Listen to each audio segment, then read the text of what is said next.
Hello, good evening. Welcome to North West Tonight with Roger Johnson. Wednesday evening. Thanks for your company. Our top story. A danger to animals, staff and the public. Southlake's Safari Zoo faces animal welfare and bullying allegations. You'd see big behavioural changes, there'd be pacing, aggression, just because they're just so frustrated, and sometimes you have no water, sometimes you have no food. We have a special report on the animal park with a troubled history. Also tonight, our news family say the police trainee was bullied. An officer broke down today, telling a news inquest he's changed his ways. Back from the brink, success after a decade working to rebuild Walney Island's seal colony. Come to my camera!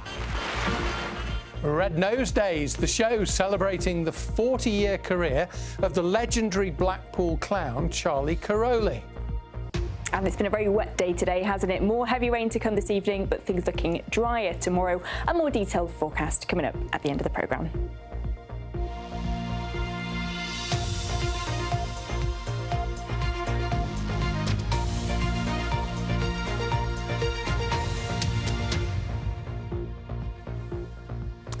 A BBC investigation has heard allegations of avoidable animal deaths, welfare issues, safety concerns and a bullying culture at a zoo where a keeper was mauled to death in 2013. Southlake's Safari Zoo was taken over by a new board of directors in 2017, which promised to change things for the better. But former employees say that they have continued to have serious concerns about conditions at the zoo. Bosses there told the BBC that they deny each and every allegation. You may find some of the images in Martin Lindsay's exclusive report upsetting. Injured and in distress, this zebra is lying on the floor after getting a tooth stuck in the bars of its pen at Southlake Safari Zoo in Cumbria. It happened after the current management took over in 2017. Ex-staff have told us it was later put to sleep and say it's one of several avoidable deaths on their watch. The zoo welcomes thousands of visitors through its doors every year, but this attraction has faced controversy for more than a decade. The Cumbrian Safari Park, where zookeeper Sarah McClay was mauled to death by a tiger, has today admitted health and safety charges. Councillors will decide today whether to issue a new licence for a zoo where almost 500 animals have died in the last 4 years. The owner at the time, David Gill, was acquitted of all individual charges, but in 2017 he was refused a licence and left. His board of directors then formed a new company and were allowed to keep the zoo open, and they told this BBC documentary it was a fresh start. But now the zoo is at the centre of a bitter legal battle with the landowner who wants control of the attraction. And speaking out for the first time, former staff have told us their continued concerns over animal welfare and safety at this park. We've used actors to tell their stories because they didn't want to be identified. Nothing changed under this new management, and animals and staff suffered greatly while I was there. Animals were housed in inappropriate social groups, which led to fighting and inbreeding. Overstocking of animals led to persistent bullying, resulting in severe injuries and often deaths which could have been avoided. The operator's Cumbria Zoo Company Limited says it wholly denies and disputes it's engaged in any practices which led to the death, injury or poor treatment of animals in their care. The BBC has spoken to 6 former staff members who were employed at the zoo between 2017 and 2022. The keepers always did the best they could. There were certain decisions from management that meant certain animals don't get the proper diet. We'd have to restrict their proper diet so that they'd be hungry in order for the guests to feed them. There were cases they were buying cheaper and less healthy food for the animals just because it was cheaper. There were 3 Roman peacocks on site. There were occasions where they'd fly into predatory animals. One of the peacocks flew into the giant otters enclosure and the 2 giant otters ripped its head off in front of a school group. The BBC has been shown around 60 photos and videos taken between 2017 and 2019, which have never before been made public. They were taken by former staff members, who say this capybara suffered a severely cut back due to fighting because of overcrowding and insufficient housing. They say this giraffe was left bloodied after constantly banging its head during public feeding sessions. And they claim many penguins died because of a fungal infection allegedly caused by poor care. We put every specific allegation to Cumbria Zoo Company Limited. It didn't respond to the individual claims, but said it refutes each and every allegation. It continued, the zoo is subject to regular inspections by local authority inspectors, and if there were issues of the sorts described, they would have been addressed by the inspectors. We keep comprehensive records of all animal injuries, and as a licensed zoo, animal welfare is our prime concern, and we dispute these allegations. The BBC's also heard allegations of a bullying culture and high staff turnover, and ex-workers have told us they saw junior staff being belittled and humiliated. There was shouting over the radio, everyone could hear it, say a job wasn't done to their satisfaction. I wasn't junior staff and I felt awkward. I'd cringe and my heart would start racing for them. It was quite intimidating. I saw staff in tears. I saw staff leaving regularly. The zoo's management deny there is a bullying culture. They say we take allegations of bullying extremely seriously, and when they are made, they need to be fully investigated and dealt with. They say they encourage open engagement between staff and management and admit there were honest and frank discussions. It said after taking over, it had to make improvements because staff weren't trained, but this did not create a toxic or unhealthy culture. The zoo is now at the centre of a bitter legal battle between its landowner, Zoo Investment Company, and the operator, Cumbria Zoo Company Limited. Ownership of the animals is split between the two companies, and council inspectors say the row is disrupting efforts to improve the zoo. The landowner at the centre of the dispute has hired vet Dr. Kate Hornby to carry out weekly health checks on their animals. Should we have a little look in your mouth before you get too angry at me? Good boy. The BBC has visited the zoo. We saw rhinos being kept indoors in small, dirty pens. You know, you would see big behavioural changes, sort of stereotypical, you know, there'd be pacing, aggression, just because they're just so frustrated, and sometimes you have no water, sometimes you have no food. It's a huge welfare issue. Major concerns were again raised earlier this year in two Westmoreland and Furness Council reports seen in full by the BBC. An unannounced inspection in March found senior staff may be spread too thin, and a lack of investment may lead to failings that could be a potential danger to animal staff and the public. It also found a work experience student left alone with dangerous animals, and zoo bosses at the time said there are no excuses and we take full responsibility. Council inspectors in April then raised grave concerns. They said in the last 3 years, problems and suboptimal standards have again become a problem. A local authority visit in June noted 26 of 28 required improvements were being met, and in July the council met to discuss the zoo's future. It was allowed to stay open, but it had several conditions added to its licence. In a statement, the council also said with greatly reduced numbers of animals and an excellent veterinary programme, it found no evidence of the serious systemic animal welfare problems of the past. The zoo's operator is now moving some of its animals to a new attraction on this land in T-Bay. It blames the dispute for the claims made against them. It says they're malicious, have no substance in fact, and aim to disrupt the running of South Lakes, something the landowner denies. Both parties have now agreed to mediation, which will hopefully bring a secure future for the animals at this troubled park. It was Martin Lindsay reporting. Interesting story, wasn't it? A little bit longer maybe than some of our usual stories on the programme. We've got more tomorrow night as well. We're going to be hearing from the family of Sarah McClay. You may remember Sarah was the animal keeper who was killed at the South Lakes Safari Zoo back in 2013. That's on the programme tomorrow evening. Now, the inquiry into Lucy Letby's crimes has heard that she gave a baby a potentially lethal dose of morphine 2 years before she started killing babies at the Countess of Chester Hospital. The error was spotted quickly, and on that occasion the baby was not harmed. The Thirlwall inquiry is examining how Letby was able to murder and attack babies at the hospital in Chester between 2015 and 2016. Let's go live to Andy Gill. He's been following today's evidence at Liverpool Town Hall. Andy, just first of all, bring us up to date with the details of this particular overdose 2 years before. Yes, Roger, this was July 2013, 2 years before Letby carried out her first murder. She gave a baby morphine at 10 times the rate that had been prescribed. Inquiry heard today from Yvonne Farmer, who was a practice development nurse at the time, and she described this as a very serious error. Letby was prevented from administering controlled drugs for a period of time, but she, Letby, expressed unhappiness at this.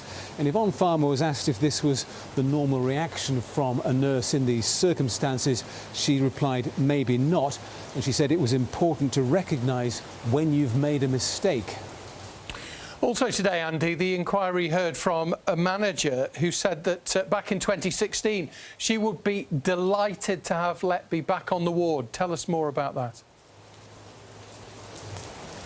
Yes, in July 2016, Letby was suspended from clinical practice because of concerns from consultants, and she was given an office job instead. But Letby started a grievance process against the hospital, and the inquiry heard today that at a meeting connected with that grievance process, Yvonne Griffiths, who was the deputy ward manager, said the consultants were on a mission to remove Letby from the unit based on speculation.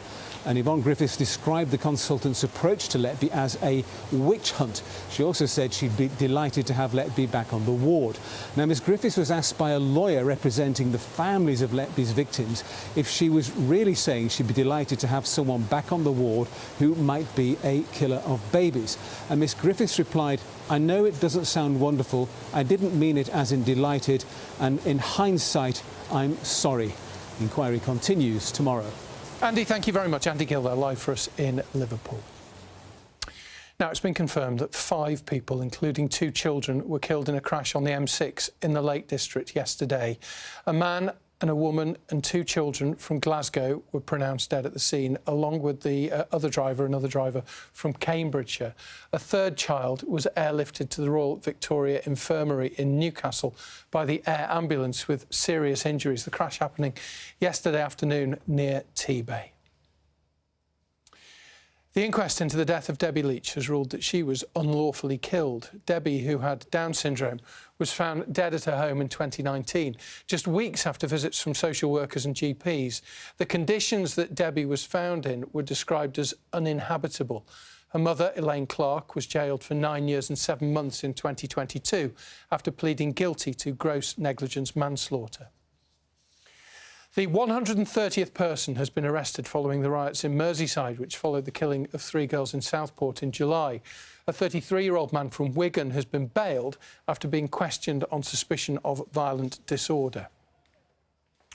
Charges on the Mersey Gateway and the Silver Jubilee bridges are set to rise. The Mersey Gateway Crossings Board is recommending an increase of about 20%. That will bring the charge for unregistered cars from £2 to £2.40. It'll be the first toll rise since the new bridge, which links Runcorn and Widnes, opened in 2017. Now, if you were watching the programme last week, you'll know that we told you about the pressures on our mental health services and how spending on private mental health beds has surged because of a lack of capacity in the NHS. Well, today, psychologists and other mental health professionals in one Greater Manchester unit went out on strike. They're not demanding a pay rise, they want more staff, as Katie Walderman reports. More staff, save lives, show us the money. Around 40 staff members here at the Manchester Early Intervention Centre service have downed tools today, not demanding more money, but additional staff and resources, including Dr John Mulligan, who shared his concerns with BBC North West last week. The death rates have increased significantly. People are dying on a daily basis. Huge amounts of money are getting spent on private hospital beds out of area. Huge amounts of money are being spent on hospital admissions and crisis. And unfortunately, the preventative, important, early stuff that we focus on, that we really want to support our service users with, falls by the wayside. Both the Unite Union and Unison have joined forces for the walkout. Tell us why early intervention is so important. When it's funded properly, it's really effective and it can reduce suicides by 50%. It helps people to regain their lives back. We reduce hospital admissions by a significant amount. Rachel has also joined the picket line. She's been receiving mental health support since she was 15. There's people just slipping through the net, and people are dying. People are killing themselves, and it's tragic. How desperate is the situation? Oh, it's very desperate. Save lives, show us the money, more staff. Greater Manchester Mental Health Trust say negotiations are now underway to try and understand and address some of the concerns from members gathered here today. Meanwhile, the government told us people with mental health issues are not getting the support or care they deserve, and that they will fix the broken system. Katie Walderman, BBC North West Tonight, Manchester. Now, a police sergeant told an inquest today that he never intended to upset anybody. That was after a court heard that he'd embarrassed a trainee by telling him off multiple times in the months before he was found dead. The body of Anugra Abraham from Bury was found in Woodland last year. His inquest was told that he had described one of his sergeants as scary, but that he rarely stood up for himself. Phil McCann sent this from the hearing in Rochdale. Anugra Abraham, known as Anu, was someone who was always looking out for everybody else, but who was quiet and timid. That description came from one of his fellow trainees at Halifax Police Station, who broke down in tears in court today as she described him. Now a West Yorkshire police officer, PC Taylor Barraclough, said that they both thought of two of their sergeants as quite scary. She said they could both be belittling. One of them, she said, Sergeant Mark Wade, had told Anu off on multiple occasions with a raised voice and in an area of the police station where colleagues could hear them. She said that would have embarrassed Mr Abram, but she said he very rarely stood up for himself and just took it. Now, Sergeant Wade gave evidence here this afternoon, and almost as soon as he began to talk, Mr Abram's mother got up and started sobbing. She walked out of the room and said, "He's lying." That was when Sergeant Wade was asked what he thought of her son. He responded by saying, "I did like him." He said that he'd been deeply hurt by what had happened to Mr Abram and said that he'd since changed his tone, and his voice breaking with emotion at this point. He described how he now addresses staff on a more one-to-one basis. He admitted swearing and sometimes being blunt, but he said he didn't think his manner was intimidating and said, "I never intended to upset anybody." He did also say that he'd previously asked Mr Abram if he was considering self-harm or suicide, and the answer had been no. The inquest continues here tomorrow. Phil McCann, BBC North West Tonight, Rochdale Coroner's Court. Right, we're off to the seaside, Blackpool specifically, where for nearly 40 years, Charlie Cairoli was Britain's best-known clown, a fixture at the famous Blackpool Tower Circus. That's him with the red nose. It is red. An archive now dedicated to Charlie has been acquired by Blackpool's new Museum of Show Business, Showtown, which we've told you about on the programme before. And Phil Chapman has been to have a look at it. Come to my camera! Charlie Cairoli entertained generations of audiences at the Blackpool Tower Circus for nearly 40 years from 1939, and memories of his comedy craft still adorn the walls under the tower today. And a new permanent exhibition at the Showtown Museum over the road will mean even more people can discover his legacy. The exhibition here is a celebration of circus, and the Blackpool Tower Circus in particular, of which Charlie was a major part for 40 years. We have to celebrate Charlie in here. The collection that we've acquired is amazing. It has costumes, it has props, posters, programmes, archives, letters, manuscripts, prints, books, musical instruments, you name it. It's an extensive record of Charlie's career in Blackpool. For Charlie Cairoli's son, Charlie Jr., who performed with his dad over the years, the memories on display are especially poignant. That was the ukulele he used to play sometimes. That was one of my father's ukuleles, grandfather's ukuleles. He used to juggle with those. He'd been very honoured, actually. He wouldn't understand what all the fuss was about, because he was just, it's just my dad.